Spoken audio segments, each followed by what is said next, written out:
নমস্কার, পাকবিচিত্রায় সকলকে স্বাগত জানিয়ে আমি আজ আপনাদের এই গরমে একটি চকলেট আইসক্রিম রেসিপি করে দেখাবো। তার জন্য এখানে আমি 2 packet hide and seek chocolate biscuit নিয়েছি। আপনারা যে কোনো চকলেট বিস্কুট নিতে পারেন। বিস্কুট দিয়ে আইসক্রিম পাওয়া যায়। এখন আমি বিস্কুট বার করে নিব।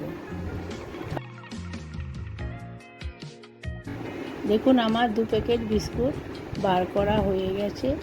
এখন ছোট ছোট টুকরো করে নেব। দেখুন, আমি হাতের সাহায্যে বিস্কুটগুলো ছোট ছোট টুকরো করে নেব। এরকম ছোট ছোট টুকরো করে নিলে মিক্সিং জারে ব্লেন্ড করতে খুবই ভালো হয়।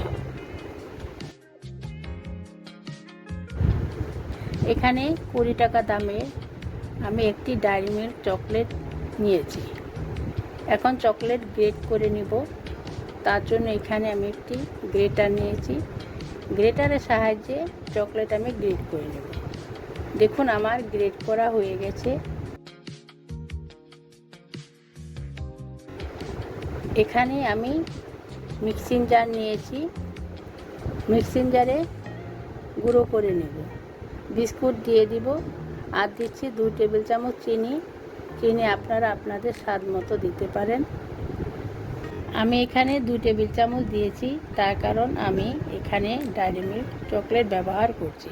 আপনারা চাইলে এখানে ডায়েরি মিল্কের পরিবর্তে 2 টেবিল চামচ কোকো পাউডার অ্যাড করতে পারেন। এখন গুঁড়িয়ে মিহি পাউডার তৈরি করে নেব। দেখুন, আমার বিস্কুটের মিহি পাউডার তৈরি হয়ে গেছে। এখন দিয়ে দিচ্ছি 1 কাপ লিকুইড দুধ, আগে থেকে জাল করে নর্মাল টেম্পারেচারে ঠান্ডা করে রাখা। আর দিয়ে দিচ্ছি 2 টেবিল চামচ গুঁড়ো দুধ। এতে করে আইসক্রিমের স্বাদ অনেকটা বেড়ে যাবে। আর দিচ্ছি আগে থেকে গ্রেট করে রাখা ডায়েরি মিল্ক চকলেট। দিচ্ছি 2 টেবিল চামচ মালাই, দুধের সর যেটা বলে থাকেন। আমি 500 মিলিলিটার দুধ ফুটিয়ে নিয়ে কিছুক্ষণ জাল করে গ্যাস বন্ধ করে রেখে দিয়েছি। তারপর এই মালাই তৈরি করে নিয়েছি।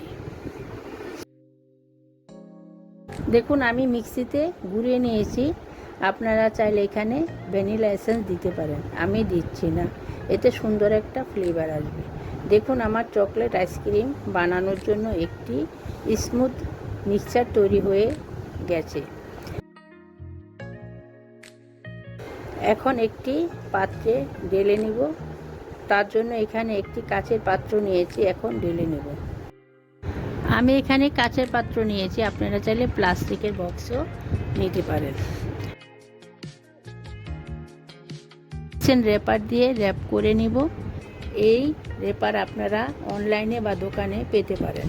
এখন নর্মাল ফ্রিজে রেখে দিব 2 থেকে 3 ঘন্টা। দেখুন, আমার 3 ঘন্টা হয়ে গেছে। মিশ্রণটা একটু নরম থাকবে। এখন আমি 2 বার ঘুরিয়ে নিব। দেখুন কতটা ক্রিমি টাইপের হয়েছে। এখন মিক্সিং জারে নিয়ে নিব। এখন ঘুরিয়ে নিব। দেখুন কতটা ক্রিমি হয়েছে।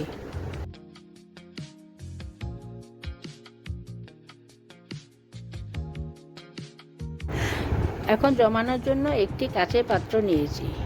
আমি এখানে স্কোয়ার শেপ নিয়েছি। আপনারা চাইলে যে কোনো সাইজের নিতে পারেন অথবা প্লাস্টিকের বক্সও নিতে পারেন।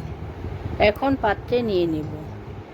এখন আমি গার্নিশ করার জন্য কিছু হাইড অ্যান্ড সিক বিস্কুটের টুকরো নিয়েছি আর ডায়েরি মিল্ক চকলেটের টুকরো নিয়েছি। এখন আমি গার্নিশ করে নিব। আপনারা চাইলে চকো চিপ দিয়েও গার্নিশ করে নিতে পারেন।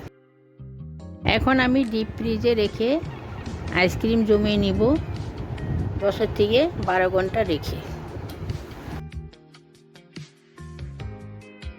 দেখুন, আমার 12 ঘন্টা হয়ে গেছে। আমার আইসক্রিম জমে গেছে। আমি যেভাবে বানালাম আপনারাও এইভাবে বিস্কুট দিয়ে একবার আইসক্রিম বানিয়ে খাবেন, দেখবেন খুব ভালো লাগবে। আমার চ্যানেলটি অবশ্যই সাবস্ক্রাইব করবেন, ভিডিওটি দেখবেন, পাশে থাকবেন। ধন্যবাদ।